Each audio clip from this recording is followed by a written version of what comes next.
Tous les croyants ont à certains moments un problème avec la prière. Il vous est sans doute arrivé, comme moi-même, d'avoir l'impression de ne pas être entendu du ciel, de prier dans le vide sans réponse. Et la tentation est grande dans ces moments-là de se dire que prier ne sert à rien et de passer à autre chose. Dans l'une de ces nombreuses paraboles, le Christ nous invite pourtant à ne pas baisser les bras et à faire l'expérience de la prière persévérante.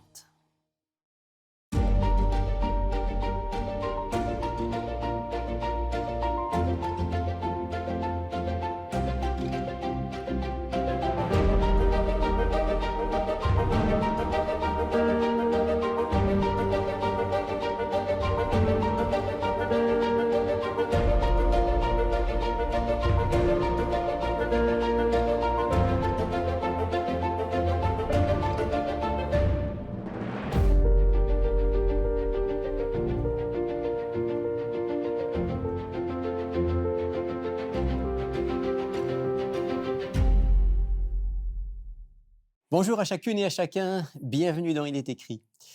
Aujourd'hui, donc, on parle de la prière. Et on va parler de la prière en évoquant une parabole que le Christ a rapportée à ses disciples, qu'on trouve dans les évangiles. Une parabole un petit peu dérangeante, choquante par certains aspects, mais tellement riche.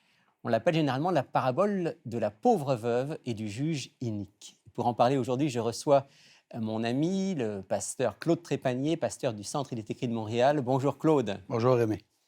Alors, on a déjà eu l'occasion de parler de paraboles ensemble. Aujourd'hui, on aborde une autre parabole que tu aimes, que tu as souhaité qu'on puisse lire et commenter ensemble. Je disais cette parabole de la pauvre veuve et du juge inique, qu'on trouve dans l'Évangile selon Luc au chapitre 18. Et je disais que c'est une parabole qui a certains aspects un peu étonnants, un peu choquants. On va le voir tout de suite en la lisant. Luc chapitre 18, à partir du verset 1er. Oui. Jésus leur dit une parabole pour montrer qu'il faut toujours prier et ne pas se lasser. Il dit « Il y avait dans une ville un juge qui ne craignait pas Dieu et qui n'avait d'égard pour personne. Il y avait aussi dans cette ville une veuve qui venait lui dire « Fais-moi justice de mon adversaire ». Pendant longtemps, il ne voulut pas. Mais ensuite, il dit en lui-même « Bien que je ne craigne pas Dieu, que je n'ai d'égard pour personne, néanmoins parce que cette veuve me cause des ennuis, je lui ferai justice, de peur que jusqu'à la fin, elle ne vienne me casser la tête. » Le Seigneur ajouta « Entendez ce que dit le juge inique. Et Dieu ne ferait-il point justice à ses élus qui crient à lui jour et nuit? Tarderait-il à leur égard? Je vous le dis, il leur fera promptement justice. Mais quand le Fils de l'homme viendra, trouvera-t-il la foi sur la terre? » Voilà, une parabole un petit peu étonnante, qui se termine de manière aussi étonnante. On va y revenir dans un instant. Oui. Dans cette parabole, Claude, il y a 3 personnages. Oui. Il y a une veuve qui visiblement est pauvre et a besoin d'aide pour obtenir gain de cause. Yeah. Il y a un juge dont on va voir qu'il n'est pas un juge très scrupuleux. Oui. Et puis, il y a un adversaire. On ne sait pas grand-chose de cet adversaire, mais visiblement, il s'oppose à la veuve. Il essaye de tirer profit de cette veuve. Donc, la veuve, elle est confrontée à un adversaire, comme tu dis. Et il y a un juge qui est supposé trancher la question. Mais jusque-là, on voit qu'elle a de la misère même avec le juge. Alors, Jésus nous dit dès le départ que c'est une parabole où il nous parle de la prière. On n'a pas besoin d'interpréter, c'est lui qui le dit. C'est ça, exact. Il dit qu'il a donné cette parabole pour nous apprendre à prier et à le faire sans se décourager. Et si je peux dire que Jésus, justement, donne une parabole à ses disciples parce qu'il leur donne une formation en fonction du fait qu'un jour, il ne sera plus avec eux. Et il veut faire réfléchir la foule aussi pour qu'ils comprennent ce que Dieu trouve essentiel pour nous, les êtres humains. C'est ce qu'on va découvrir dans la parabole. Maintenant, si on revient à nos 3 personnages, je vais commencer par le juge. Oui. Là, il y a quelque chose qui pose un petit problème, en tout cas à première lecture, Claude, c'est que si on essaye de transposer, on se dit, bon, c'est sur la prière, donc qui est-ce qui prie dans la parabole? C'est la veuve. Oui, Donc, on prie qui? Ben, normalement, on prie Dieu. Ben, alors, le juge, c'est Dieu, oui. mais si le juge, c'est Dieu, il y a un problème. Bien, ça peut être le juge chez Dieu dans l'esprit de bien des gens. Peut-être que bien des gens, même nos auditeurs, pensent que Dieu est un peu comme le juge de cette parabole-là. C'est-à-dire qu'il est inaccessible, pas intéressé à Il nous est, aider. il est distant et loin de nos préoccupations premières. Mais ce n'est pas ce que Jésus veut dire. Absolument pas, mais on va le comprendre assez vite. Donc, en fait, dans cette parabole, Claude, on est d'accord qu'il faut voir le personnage du juge un petit peu comme par contraste. Disons que le point commun qu'il a avec Dieu dans la parabole, c'est que c'est lui qui a le pouvoir. C'est lui qui est juge, c'est lui qui a le pouvoir, c'est lui qui a le pouvoir décisionnel C'est lui qui peut intervenir en faveur de la veuve. à tout moment. Bon, ça, c'est le point commun avec Dieu, Oui, qui a aussi le pouvoir d'intervenir. Maintenant, pour le reste, il faut plutôt le voir par contraste. Ouais. C'est-à-dire que autant le juge est peu scrupuleux, peu intéressé à la veuve, Ouais. etc., autant, d'ailleurs Jésus va le dire à la fin de la parabole, autant lui, Dieu, est intéressé à nous et veut répondre à nos prières. Exact, exact. Et même lui, le juge, dit à un moment donné qu'il ne crée même pas Dieu. Donc, il est au-dessus de tout et c'est lui qui peut décider de tout. Mais là, par l'intervention de la veuve, finalement, euh, il penche vers elle. Alors, on a dit, le juge, par certains aspects, ressemble à Dieu, mais par d'autres, il faut le voir par contraste. Absolument. Mais donc représente cette dimension de celui qui peut intervenir. Dieu peut intervenir. Maintenant, la veuve, c'est celle qui a un problème. Qui a un besoin. Et puis elle ne peut pas résoudre son problème par elle-même. Non, elle comprend et elle sait que le problème qu'elle a, le juge seul peut l'aider OK. à s'en sortir. OK. Ça, c'est un point important par rapport à la prière. Absolument. On prie parce qu'on sait qu'on est dépendant de Dieu. Oui. Et on sait que Dieu peut intervenir en notre faveur. Et c'est ce qui nous pousse à retourner. Comme elle y retournait. Elle y retournait. Maintenant, la réflexion du juge n'est pas celle de Dieu, mais on va le voir plus tard. Bien sûr, bien sûr. Quand même, un point par rapport à ça, Claude. On est d'accord que la prière, c'est pas seulement demander. Non. Hein? Dans cette parabole, c'est la prière de demande, d'intercession, mais la prière a beaucoup d'autres dimensions. La gratitude, l'écoute. Je dis juste ça parce que il ne faut pas qu'on ait non plus avec Dieu une relation où c'est simplement je demande quand j'ai besoin. Comme un guichet automatique. Là. Exact, exact. Mais Dieu nous permet de lui présenter nos besoins. D'ailleurs, quand on lit le Notre Père, dans le Notre Père, donne-nous aujourd'hui notre pain quotidien, pardonne-nous nos offenses. Ouais. Donc, on peut lui présenter nos besoins. Excuse-moi, mais ce qu'on fait en réalité quand on prie, si on prie vraiment, c'est qu'on présente à Dieu nos problèmes, nos tourments, on lui fait part de ce qui nous hérite, de ce qui nous rend mal à l'aise. Bah, c'est un peu ce qu'on fait lorsqu'on va voir le psychologue. Le psychologue, il ne dit pas grand-chose. C'est nous qui disons au psychologue comment on se sent, pourquoi on est là, qu'est-ce qui nous tracasse. Et on sort de là, puis on dit « Hey, il me semble que je me sens mieux. » Mais c'est pour ça que la prière fait en sorte que lorsqu'on a fini de prier, Dieu nous entend, Dieu nous écoute, Dieu nous remet sur le bon chemin, la traque, si on veut dire comme ça. Mais finalement, on se sent bien de savoir, plus que le psychologue, que Dieu peut même changer les circonstances de nos vies. Oui, parce que j'allais dire, je comprends ta comparaison avec le psychologue, mais si on pousse à l'extrême, à ce moment-là, la prière, ce serait juste une sorte de processus psychologique par lequel on se décharge. Bon, c'est aussi ça. Ben, c'est un peu, il y a un peu de thérapie dans la Il y a un peu de ça, mais c'est plus que ça, la prière. Absolument. Il y a quand même quelqu'un au bout de la prière qui peut intervenir en notre faveur. Exactement, exactement. Alors maintenant, la question principale, Jésus semble nous dire, cette veuve, c'est un modèle pour nous. Hein, quand on lit la parabole, c'est ça. Cette veuve, c'est un modèle pour nous parce que elle vient, elle revient, elle présente sa demande, elle ne se décourage pas, elle est persévérante. Mais quand même, ça pose un problème. La question est la suivante. Pourquoi est-ce que Dieu a besoin qu'on prie et qu'on prie de manière régulière, persévérante? Pourquoi est-ce qu'il faut que ça dure dans le temps?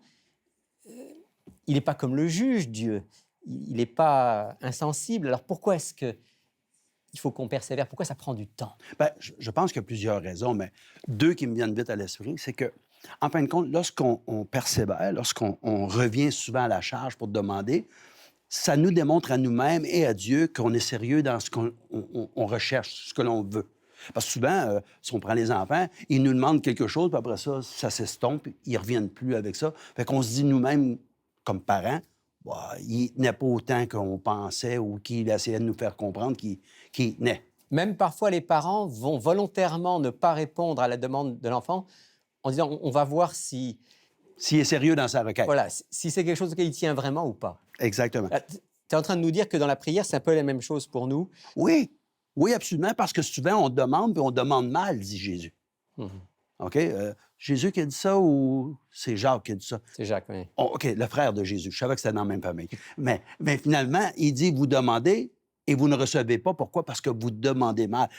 Ça m'est arrivé, je ne sais pas, Ça nous est tous arrivé. hein, pour toi, mais moi, il s'est arrivé qu'à force de prier, j'ai changé mon tir un peu de ce OK. que je voulais vraiment. OK. Alors là, tu es peut-être déjà passé sur une deuxième raison. Oui. On dirait la première raison pour laquelle Dieu veut qu'on prie, y compris avec persévérance, et c'est pas du jour au lendemain qu'il va répondre, c'est que quelque part, on doit nous-mêmes prendre conscience si l'objet de notre prière, c'est quelque chose de vraiment important auquel Exact. on tient ou pas. Exact. Puis là, moi, je dois confesser quelque chose, c'est qu'il m'est arrivé plus d'une fois, et on en parlait en préparant l'émission, de commencer à prier pour quelque chose ou pour quelqu'un, Mhm.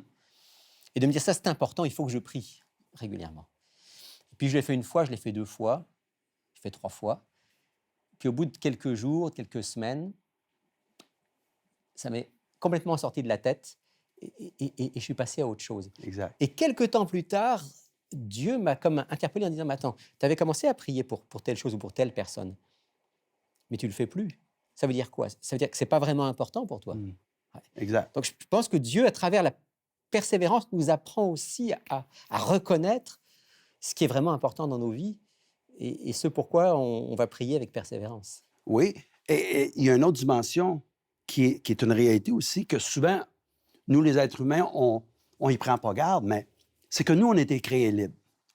Dieu ne peut pas intervenir dans nos vies à moins qu'on lui demande. Mhm. Et si Dieu interviendrait dans ma vie sans que je lui demande, ben, l'accusateur des frères, Satan, viendrait dire à Dieu, « Hey, il t'a rien demandé. Hein? C'est moi qui est le prince de ce monde. Mêle-toi de tes affaires, puis laisse-moi gérer ça comme je veux. » Et lorsque une personne n'est pas capable de demander ou n'a pas l'énergie, la force de quelqu'un d'autre intercéder pour cette personne-là, Dieu peut intervenir dans sa vie et l'ennemi vient dire, Rémi, tu n'as rien demandé, pourquoi viens-tu l'aider? Il dit, oui, mais Claude a demandé pour Rémi. Mhm. Et parce qu'on est tous humains, on est solidaires à ce sens que c'est pour ça que Dieu dit prier les uns pour les autres. Et ça fait partie aussi de la prière persévérante, de prier Oui. les uns pour les autres. Oui, exactement. Dieu nous interpelle, puis il nous fait, comme il t'a fait réfléchir, dire, hey, tu avais commencé à prier pour un temps. Ben, il m'arrive, moi, des fois, Dieu dit, prie donc pour cette personne-là, Mhm. pour que je puisse agir dans sa vie. Exact. Dieu va répondre parce que notre prière est une prière sincère et qui se manifeste dans la persévérance. Oui. Maintenant, tu as mentionné quelque chose tout à l'heure sur lequel je voudrais qu'on revienne. Oui. C'est que quand on est amené à prier et à prier à long terme, je vais dire, pour quelqu'un ou pour quelque chose d'important, qu'on pense important, Dieu aussi agit en nous et parfois il transforme nos prières. Ouais. Parce que parfois on prie mal, parfois on ne prie pas pour les bonnes raisons, parfois on ne prie pas pour les bonnes choses, Oui. on ne prie pas bien pour quelqu'un. Et Dieu, en quelque sorte, à travers le temps, il oriente notre prière, c'est ça? Oui, effectivement. Pour que justement, on soit conscient que ce qu'on demandait n'était pas nécessairement la chose qu'on devrait demander. Parce que des fois, on prie, des fois, souvent, égoïstement, pour satisfaire nos propres besoins. Et Dieu veut nous emmener à comprendre ces choses. Le but qu'on passe sur la terre, c'est une préparation pour vivre avec Dieu éternellement. C'est d'avoir justement une façon de faire les choses qui sont comme Jésus. Mhm. Jésus, c'est notre modèle. Et Jésus, on l'a même vu sur la croix, hein, il pense à sa mère qui est là, il dit, Mère, voici ton fils, fils, voici ta mère.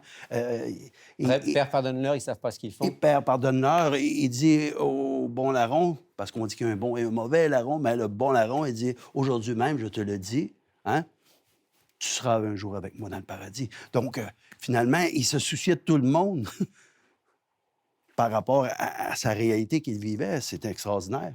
Ouais. Donc, ce que tu veux nous dire, c'est que, à l'image de Jésus, Dieu nous transforme dans la prière pour, en quelque sorte, purifier nos motivations, pour diriger nos requêtes, pour que ce soit vraiment en harmonie avec sa volonté. Exactement. Bien, un peu comme les parents font avec les enfants. Hein, moi, je me souviens, un de mes fils m'avait demandé une trampoline, mais il n'arrêtait pas de me demander une trampoline. Puis je lui ai dit, si tu veux une trampoline, il va falloir que les notes reflètent les notes d'école. Le jeune homme que tu es, qui veut avoir une trampoline parce que tu es sérieux dans ton approche d'avoir une trampoline, tu devrais être sérieux dans ton approche de vouloir bien réussir. Puis il m'a dit, comme ça, tu vas m'acheter une trampoline si je réussis bien, oui. Et il s'est mis à dire à tout le monde qu'il était pour avoir une trampoline. Puis j'ai dit, ouais, un instant, pourquoi tu dis au monde que tu vas avoir une trampoline? Ben, il dit, c'est ça que tu m'as dit que j'aurais une... Oui, mais j'ai dit, si les notes. Il dit, les notes, ça, c'est moi. Trampoline, c'est toi. Moi, je m'inquiète pas. Je peux dire aux gens qu'ils vont m'acheter une trampoline parce que tu es capable de m'acheter une trampoline. Puis moi, je vais faire que mes notes soient bonnes. Donc, je peux dire aux gens, je vais avoir une trampoline. Donc, il avait confiance que Dieu, hein, son Père, donnerait ce qu'il voulait avoir. Comme nous, on doit avoir confiance que Dieu va nous donner ce qu'on lui demande si on fait ce qu'il nous demande. Voilà, et si c'est en accord avec sa volonté. Exactement. Et sinon, il va réorienter notre prière. Ben, c'est ça. Ouais. C'est ça. Et peut-être une autre raison, parce qu'il y a la question du temps là, hein, dans cette parabole. On ne sait pas combien de temps la veuve va importuner le juge, mais visiblement, ça va durer longtemps. Et si on parle de prier sans se lasser, ça veut dire qu'il y a du temps. Claude, est-ce qu'il n'y a pas aussi le fait que Dieu, qui connaît toutes choses, sait que parfois, ce qu'on demande, même si c'est peut-être bon pour nous, ce n'est pas le moment, ce n'est pas encore le bon temps? Oui, absolument. Absolument. Il l'a même dit dans l'Évangile à ses disciples, hein, j'aurais tellement de choses à vous dire, mais vous ne seriez pas capable de les supporter. Donc, vous n'êtes pas rendu là, prêt à comprendre ces choses-là. Vous n'avez pas assez de maturité, vous n'avez pas assez de connaissances. Votre foi n'est pas là où elle devrait être. Puis on va le voir à la fin. On va justement parler de foi et de prière. Mais moi, ce que j'aime beaucoup aussi dans cette parabole-là, c'est un peu, je pourrais dire, le clin d'œil ou l'humour que Jésus peut avoir, parce qu'il dit, néanmoins, parce que cette veuve, au verset 5, me cause des ennuis, je lui ferai justice de peur que jusqu'à la fin, elle ne vienne me casser la tête. Tu sais? Si je lui fais pas justice, la fatigante, elle va venir m'achaler encore. Fait que je suis tanné de la voir. Fait que je vais lui faire justice, justement, pour que ça cesse.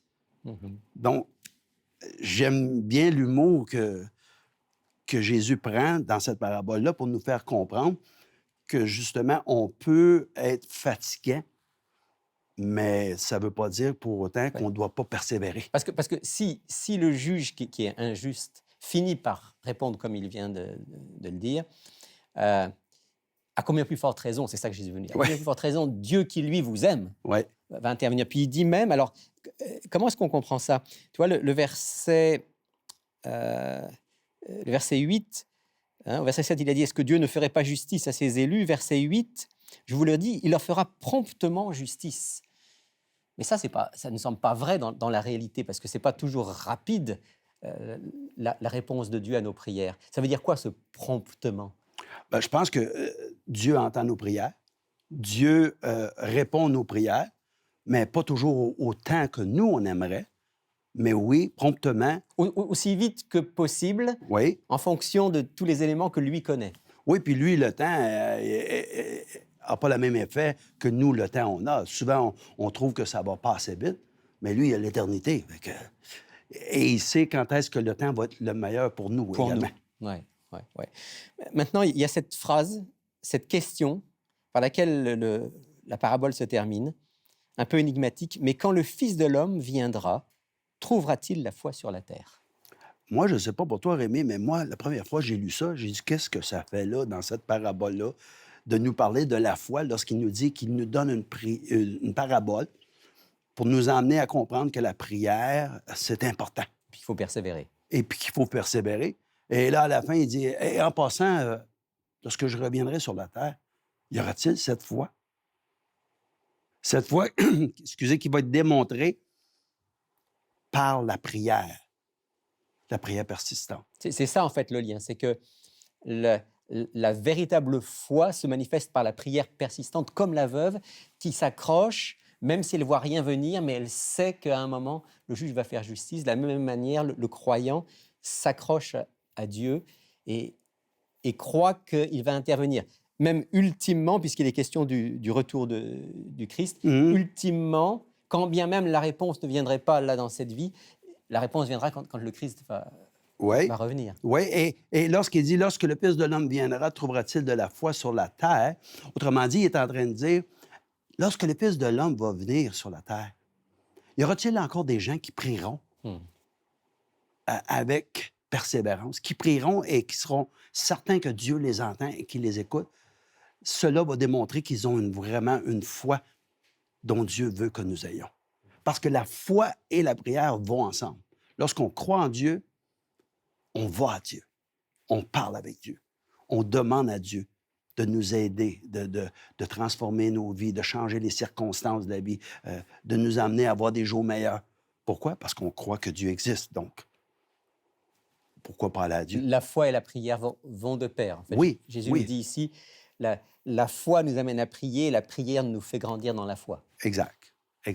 Et Dieu est celui qui entend et qui veut intervenir dans nos vies, mais ne lâchons pas. Non, il ne faut pas. Il faut être persévérant, comme l'aveugle.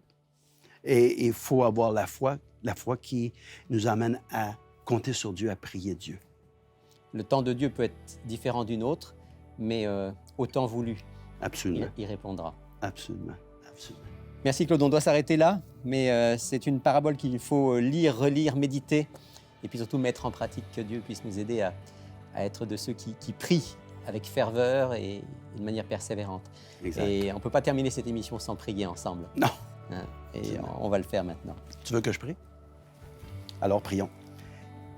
Éternel, notre Dieu, notre Père, nous te sommes reconnaissants de ce que tu prends soin de nous et que tu nous rappelles qu'on doit prier et ne jamais se lasser de le faire. Tu nous dis que la prière et la foi vont de pair. Donne-nous d'être en mesure de te prier pour toute chose dont notre vie en dépend, afin qu'on puisse avoir cette foi de savoir que tu prends soin de nous et que tu es un Père aimant. Seigneur, on t'aime, on veut te servir. Fais ton œuvre en nous par ton Esprit Saint et c'est à travers les mérites de Jésus que je t'ai prié. Amen.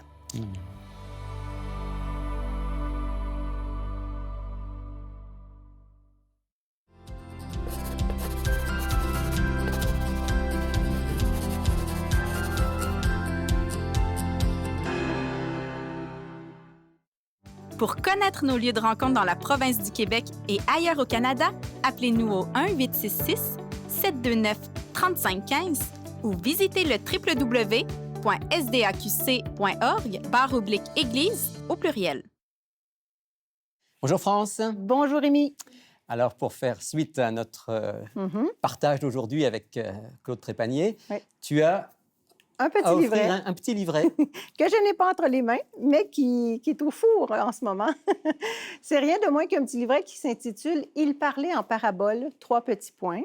En fait, dans ce petit livret-là, on a un commentaire sur, entre autres, la parabole d'aujourd'hui et aussi la parabole qu'on a déjà parlé dans une autre émission sur le riche insensé qui ramassait beaucoup de blé dans ses greniers. Puis, mais ce que j'aime aussi particulièrement, c'est qu'au début du petit livret, on explique pourquoi Jésus parlait en parabole. Donc, le premier chapitre est consacré à comprendre pourquoi Jésus parlait. Puis je sais qu'il y a beaucoup de gens qui se posent la question, donc ils vont avoir beaucoup de réponses dans ce petit chapitre. Alors, pour 3 chapitres, 5 $ plus les frais de poste, le titre « Il parlait en parabole, 3 petits points ». Et ça vaut la peine parce que c'est très éclairant. Oui, c'est éclairant, c'est intéressant. C'est très intéressant. Très bien. Et puis, je vois que tu as une petite carte entre les mains. Ça veut dire qu'il y a une question d'auditeur, d'auditrice? Oui, c'est Muriel de l'île de la Réunion qui nous demande comment interpréter Jean 11, 25 à 26, qui dit que celui qui croit en Jésus vivra même s'il meurt, et qui vit et croit en lui ne mourra jamais. Donc Muriel fait allusion à ce passage, c'est dans le récit de la résurrection de Lazare, juste avant la résurrection de Lazare, et Jésus dit effectivement cela, celui qui croit en moi vivra quand même il serait mort, quiconque vit et croit en moi ne mourra jamais. J'imagine que la question de Muriel, c'est qu'est-ce que ça veut dire ne mourra jamais? Ben oui, ça semble contradictoire. C'est hein? contradictoire parce que juste avant, il Ben oui. parle de mourir. C'est Alors, ça. France, certains ont utilisé ce passage pour dire ça veut dire que quand on meurt, en fait, on ne meurt pas, on continue à vivre. Ouais. On a une forme de vie Ouais. éthérée comme esprit ou comme âme. Ouais. Ce n'est pas du tout ce dont Jésus parle. Mhm. Le contexte, il faut le rappeler, c'est le contexte de la résurrection. Ouais. Lazare va être Ben oui, ressuscité. exactement. Et Jésus dit d'ailleurs au verset 25, « Moi, je suis la résurrection et la vie. Mhm. » Donc, Jésus parle ici de l'espérance de la résurrection. Le passage qu'on traduit, « Celui qui croit en moi ne mourra jamais », on pourrait le traduire aussi en grec d'une manière très fidèle. « Celui qui croit en moi ne mourra pas pour toujours. » Ne mourra pas éternellement. hein? Voilà, ça veut dire, Ouais. autrement dit, on va tous mourir un jour, sauf si on est vivant quand le Christ revient, mais ce n'est juste qu'un un passage, une pause, Une un temps de pause, sommeil, un comme dit- repos. un repos, comme dit la Bible. Ouais. Mais finalement, Mm. on va ressusciter. Donc, ce n'est pas pour toujours. Et d'une certaine manière, ça explique pourquoi on pourrait traduire « ne mourra jamais », parce que ce n'est pas une mort définitive. C'est ça. C'est quelque chose de temporaire. Et ce qui va être définitif, c'est la vie, c'est la vie abondante. Donc Jésus nous invite à vivre aujourd'hui avec lui, à croire en lui, à lui faire confiance. Puis il dit, si vous avez déjà cette vie nouvelle aujourd'hui, ne craignez pas la mort, Oui, c'est ça. parce que ce sera juste quelques instants, et puis vous allez vous réveiller. C'est vraiment une parole d'espérance. Hein? Pleine d'espérance, Ouais, pleine ouais. d'espoir, et quelque chose que Jésus nous invite à vivre chaque jour, cette relation avec lui, pour savoir que si nous sommes en lui, c'est la vie qui aura le dernier mot. Et on ne mourra pas pour toujours. On dit Amen. Voilà. Et merci à Muriel pour sa question. Oui, merci Rémi. Merci à vous tous qui nous posez des questions régulièrement. N'hésitez pas à nous écrire pour nous poser vos questions. Et puis, si vous voulez notre offre de la semaine, voici comment l'obtenir. Pour effectuer votre commande, écrivez-nous à Il est écrit, casier postal 99, succursale Rosemont, Montréal, Québec, H1X3B6. Vous pouvez également passer votre commande sur le web à ilestécrit.tv ou par téléphone au 514-729-3515 dans la région de Montréal et sans frais au 1-866-729-3515 pour l'extérieur de Montréal. Si vous aimez les paraboles de Jésus, eh bien, dans les prochaines semaines, avec mes invités, je vais à nouveau lire et commenter certaines des plus belles paraboles du Christ. On se retrouve la semaine prochaine pour un autre sujet. Mais d'ici là, souvenez-vous, il est écrit « L'homme ne vivra pas de pain seulement, mais de toute parole qui sort de la bouche de Dieu. »